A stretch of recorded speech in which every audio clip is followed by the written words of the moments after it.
Good afternoon. I'm Uton Daly. I'm a theatre maker based here in Oxford. And my name is Samantha, and I'm an actress, storyteller, and drama practitioner. And we're going to do a short 12-minute extract from the production that we've both been working on called Still Breathing.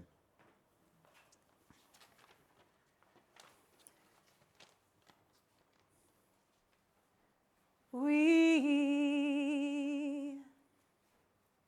are hungry. We are thirsty for acceptance,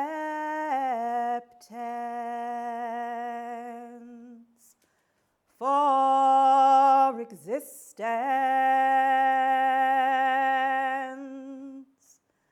We are hungry. 24/7, 365. We are thirsty. 24/7, 365. For acceptance. 24/7, 365. 24/7, 365. 24/7, 365. 24/7, 365. I can't breathe. 24/7, 365. I can't breathe. Can't breathe. Can't breathe. Can't breathe.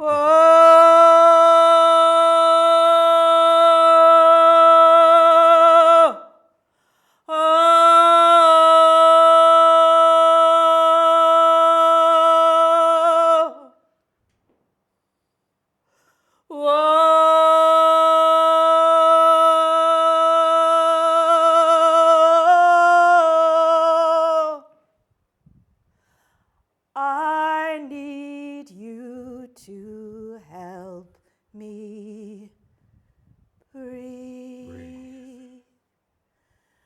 Need you to help me breathe. Whoa.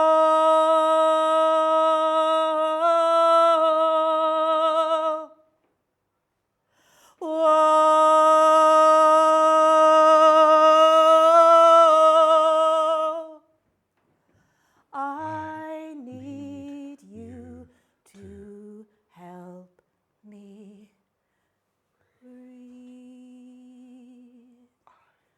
Need you to help me breathe. I can't breathe. My heart, My soul, my spirit, this spirit can't take anymore. We have lost too many stars, distinguished stars, extinguished from our lives before their time. And I can't breathe. I can't talk, take any more injustice, Inequality, oppression. And I am tired. Tired of being stopped and searched, Spat at, called names, followed in shops, low wages, micromanaged, accused, attitudinally aggressive, passed over for promotions. Breathe.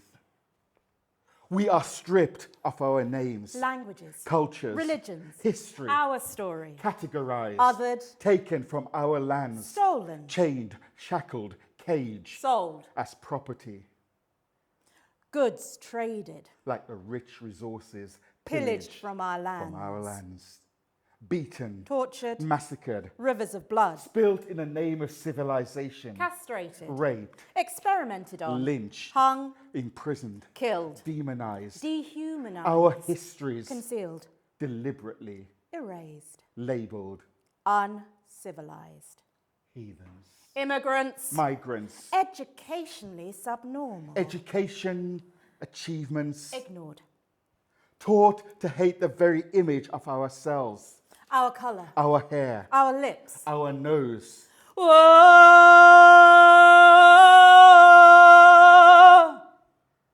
whoa, I need you to help me breathe.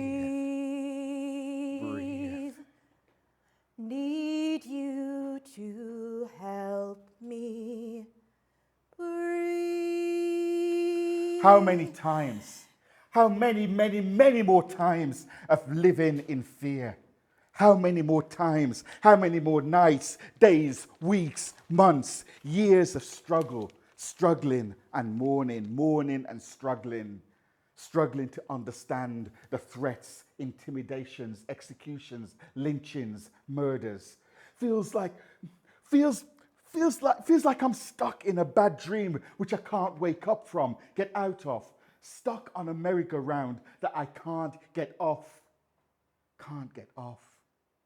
75 years on, no longer fresh off the boat. And still can't breathe. 75 years on, by invitation we came. And still can't breathe. 75 years on, we came to aid the rebuilding. And still can't breathe. 75 years on, 500 pioneers paved the way for others And still can't breathe. We came from the colonies. The motherland. British colonies. Colonial citizens. British king. British passports. British education. British. British. British and black. Black and British.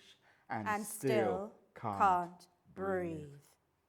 75 years on, and still at the bottom of the pile. Are we no longer welcome in this place we call home? Are we no longer welcome? Nearly 300 years on, and still grieving, still crying. Help! Mourning and struggling. Struggling to comprehend the need to fight for freedom in this, the city of dream inspires, in this, the 21st century, in this, the civilized world. I'm struggling to understand. And I am tired, fatigued. I'm tired, impotent to the funerals, immune from the tears, the mourning, grieving platitudes of voices raised in support of Black Lives Matter. Can't breathe from the weight of all them damn reports. Can't breathe from all them task force working groups on injustices. When all we want is action. We know from our scriptures, actions speak louder than words. Actions change the way things were. Actions could change the way things are, could be, should be, will be. Action. Enough is enough. Our soul needs to heal, needs to rest, can't rest, need a break. Need a break from the daily infliction of violence. You know our name. Need a break from the killings. You know our name. From being shot, tasered, handcuffed, you arrested, jailed, deported, chokehold. You know our name. And we can't breathe. Another inquiry. Breathe. Another acquittal. Breathe. Another apology. Breathe. Insincere and insufficient. Breathe. Unacceptable. Breathe. The notion Breathe. that we should be grateful for Breathe. our lot. Breathe. Where is our monument, our memorial, our mausoleum, our shrine, our annual 1-minute silence? Our remembrance for the unknown numbers at the bottom of the Atlantic Ocean, the many dead through chattel slavery, white vigilantes, hate, hands of the police, institutional racism, willful negligence, lack of care. Lest we forget, victims continually, wrong place, wrong time. Consistently, wrong place, wrong time. Born in the wrong skin color. Evidently. My identity, my ability to live should not be defined by the color of my black skin. Being black is not illegal. Being black is not a death sentence. Being black is being human. So breathe, I must. Brothers and sisters, breathe, I must. I must breathe. I must continue this slow and painful journey, for where there is no just injustice, no justice, no freedom, equality. No free in freedom. No justice, freedom, equality. No equal inequality. No justice, freedom, equality. Promises. Promises, justice, freedom, equality. Promises, promises, promises, yet no peace. Maybe it's time to take back control by any means necessary. See, protest is intrinsic to progress. To protest is a basic democratic right. Protest is a human right. Without protest, there is no resistance. Without resistance, there is no change. Without change, heaven forbids. We are hungry. We are thirsty for acceptance, for existence. We are hungry. Remember the history of past and present. We are thirsty. Remember the history not told in books. For existence. Remember. For acceptance. Remember to dream and to hope. For existence. For existence. We are hungry. We are thirsty for acceptance, for existence. Now we are hungry.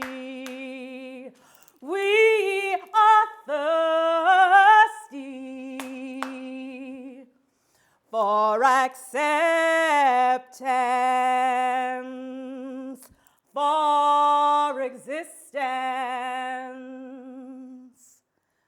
for existence, for existence. Amen. Thank you. Thank you very much. This isn't unusual for us because both individually but also collectively with the various companies we work, we always allow space at the end of performances for us to interact with audiences interact with us. So it's not a strange thing what's No. strange to you. It's strange to be behind a desk. Yes. That's the only thing, but that's okay. Any responses, any emotional things that came up, or any trigger things, any connections to any things that you've been thinking about, writing about? Well, I would be interested in learning more about the piece. Can you provide more context about how this piece came to be and some of the choices you made in terms of the performance? I was struck by the contradiction of the joy in your delivery and the heaviness of the message, especially at the last. Mm-hmm. There seemed to be some of this invitation to joy, and it was, yeah. So I Whole just wondered, complete contradiction. I want to have more Yeah. context before you get to that, but just Yeah. more context. Quick context. In 2019, we got involved with Rose Must Fall, which is a campaign to take down one of the statues of the colonialists from one of the college buildings. And I was just fascinated on because we were trying to get them to think about, because lots of young people nowadays, protesting is out of their way of vocabulary, so we're quite shocked the fact they didn't have the same chance and that sense of being on protest that we had growing up in that era. Yeah. And some of it was rescued by the South African students who were involved in the protest in putting things into it. So I was just interested in that notion of artivism and art and activism. And in having conversations with various people on the various marches and demo, I was just struck by two things. One was that the people like myself who've been around for ages think going, we've been here, we've done that, nothing will change. And the young people's energy that now isn't the time for words, it's a time to take action, to do something. And so I penned a 20-minute performance poem called Fatigue, which is about that contradiction, which we then did back at the demo. And it received a lot of positive responses to it. I then decided, after what happened with George Floyd, the murder of George Floyd, to turn that into a theatre piece, still using the performance poetry genre. And it was set in a church, and looking at the role religion plays in the black community.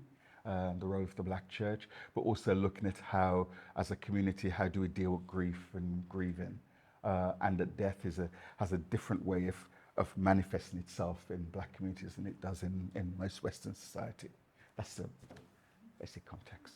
And the form of it was very, there's lots of traditional instruments, music, dance, as well as straight performance poetry and acting in that piece as well. So it was mixing the forms and taking you on a journey.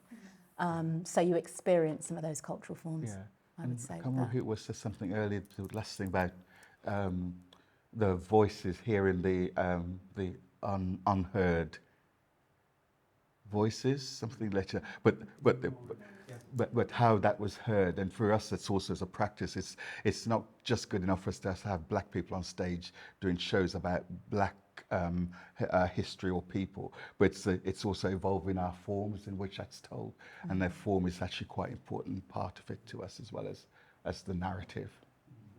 So at one stage, when you've done this, you've got like 11 performers, so on stage as opposed to the wonderful two of us, but it's a different experience in that way. Singing, dancing and everything.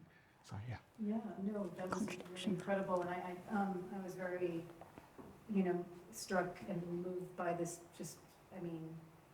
feeling that you have us share with you of this, just, what's the word? Not being able to breathe and having, just can't take any more, in the sense of just kind of like longevity of that feeling of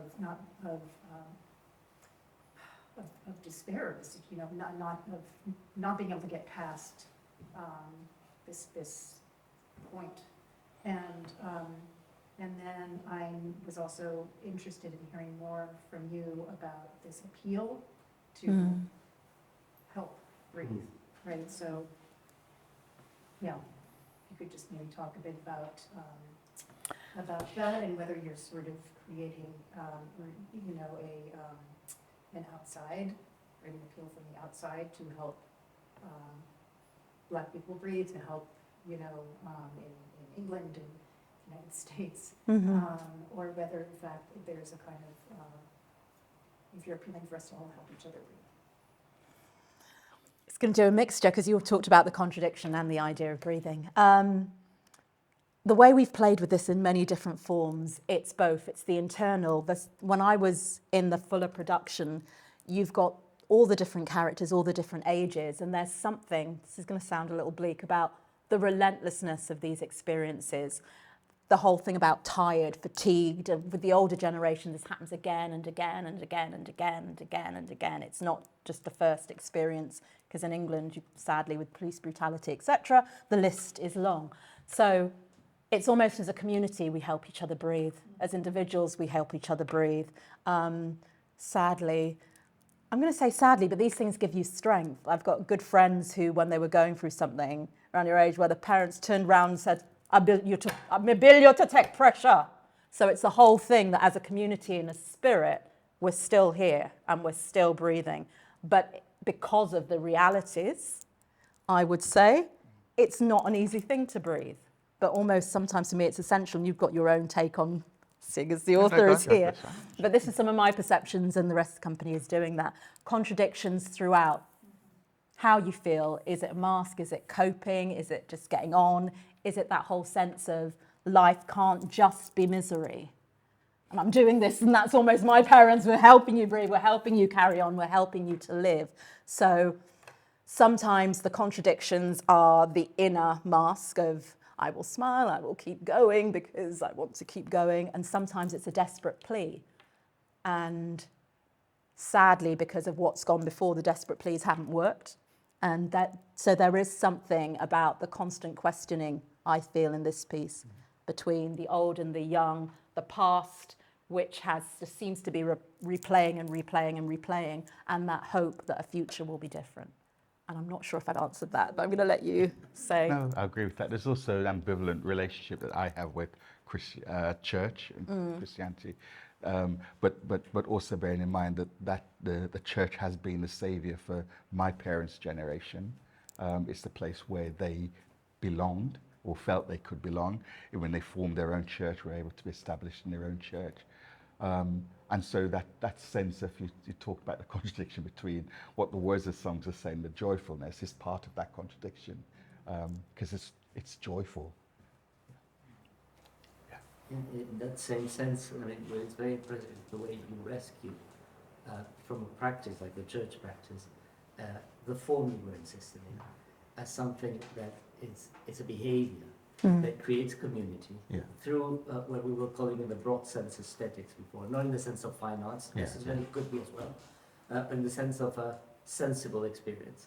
And music in general, I mean, can do many things, but the basic thing that music does is a behavior that creates community. It comes even at a biological level. It's so it's very interesting how you would say the church, we have these ambiguities in which, in a part, we take a behavior, which is a behavior of a way of creating community through this sensible experience, but we might leave the meaning, like the meaning of the dogma. And that is something that is not a dissociation, but it's something many times, and I think some of that has appeared before, is paying attention to behavior rather than to program. This is not a problem, it's a behavior we're going to share. And also it has its defeats, as you were saying. I mean, that behavior is not the first time, it's happened many times, but with different meanings, like the ritual remains. Yes. It's resemanticized, generation to generation puts a different program into this ritual. So it's like this idea of ritual previous to the program behind the ritual. Yes, and then at the back. I'd just be really interested to hear what you think about performing here, and maybe just to how do you see what it means to be performing here? I won't go too much. Space compared to maybe some others. I won't go into that too much because that will part of what Wes and I will talk about later. Because we have chosen deliberately to play the performances not in theatre spaces, Right. but we'll come to that. So later. that's a normal thing for you to do. Yes. Yeah. I mean, Yes. all over the place. And what are some of the other? This particular Okay, you show. talk about this. So they do theatres too? Yes, sorry. we do theatres, yes. I'm jumping over exclusively. Yes. Yeah, we'll come back to that. Yeah. So two more, I think. Abby and then, sorry, Maurice and then Abby. Okay. Two things. What they're kind of related. I'm not sure if you're familiar with the work of Fred Moten and his. So he's a I'm not. Black studies critical theorist from the US. And he's got a series of books called Consent to Not Be a Singular Being. And the first volume is called Black and Blur. And in the opening of that text, he reads Aunt Hester's Cry, which is, and he reads the concept of the scream that you can hear the scream of torture, effectively, of trauma, is also inventive. There's this moment of that in the midst of the worst kind of trauma, there's always invention. There's never, it's never just, life can't just be despair. Yeah. Which is something that resonated for me very strongly in hearing your performance, and it also reminded me of the production that we've in Cape Town that we've just put on in our centre on Charlotte Makeke, who was and it's called Makeke, This Work Is Not For Ourselves, which is a quote from her speech at one of the big women's anti-past marches Yeah. which are effectively written out of South Africa's official anti-apartheid history. I mean, her role as the founder of the African National Congress Women's Movement, all of these sort, she's just not part. She's the first South African black woman who got a PhD overseas studying with W.B. Du Bois. She went there via having been gone to the UK as part of a choral group. But the question that Bookland Gaba, who wrote the play, as one of our artists in residence, the question that she was asking was, how do you help her breathe? So there's a whole scene about breathing, about how does the aesthetic, how does the work of staging this life, and it's with puppets and so kinetic objects and breathing life into the object is part of it, but how do you stay with the history and staying with it, breathe life into what that might mean today? No. In that sense of this work is not for ourselves, it's for people who are hearing it and the possible life that happens in that. So it's not really a question so much. I'm really excited by what I encountered. I'd love to hear you guys riff on what I've thrown. We've got time, or should we come back to this at the Go on, you start. Just no way to start without going too long into an explanation. I think I'm clear that the work isn't what's the word? It isn't a play for the sake of being a play. And a part of the process that we go through with performers is that what do they bring to it in terms of their lived experience to interact with the me as the writer and me as the director have put before them. So hopefully at the end of that process, each individual has seen something that they've contributed into this.